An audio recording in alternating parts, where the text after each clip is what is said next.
ပုဇနိယပုဇေတဗ္ဗပုဇာရဟဖြစ်တော်မူသောဖရာအမြတ်ဆုံးယရဏတရားအမြတ်ဆုံးယရဏသံဃာအမြတ်ဆုံးယရဏမြတ်သုံးပါးတို့အားရိုသေမြတ်နိုးလက်ဆုံးမိုး၍ရှိခိုးပူဇော်ဖူးမြော်မှန်လျော့ကြောကြသောကုသိုလ်ကံစေရနာတို့ကြောင့်အနိဋ္ဌဘေဒံယမံခတ်သိမ်းဘဝတိုင်းကင်းလွတ်ငြိမ်းချကုန်သည်ဖြစ်၍စောင့်ထိန်သီလဒါနစာဂီပါရမီကုသိုလ်မငြင်းညိုပဲဘုဘဝတူတို့နဲ့မဲ့ဖို့နိဗ္ဗာန်ကို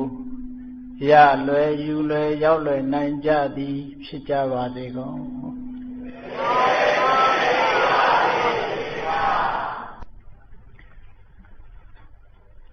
ဘုံကကလေးတို့နဲ့တွေ့တဲ့အချိန်လေးမှာ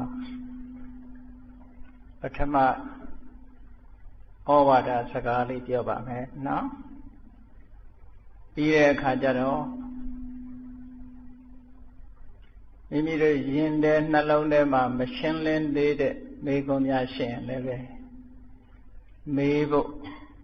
အချိန်လေးပေးပါမယ်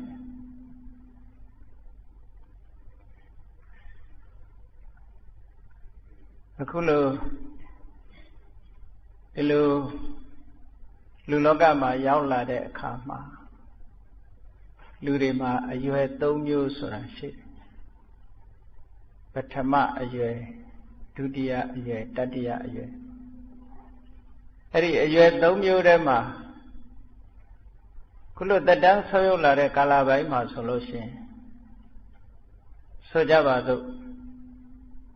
နှစ်အစိတ်စီပိုင်းလိုက်မယ်ဆိုလို့ရှိရင်ပထမအရွယ်ဟာဝေးဖွားလာတဲ့အချိန်ကနေစပြီးတော့25နှစ်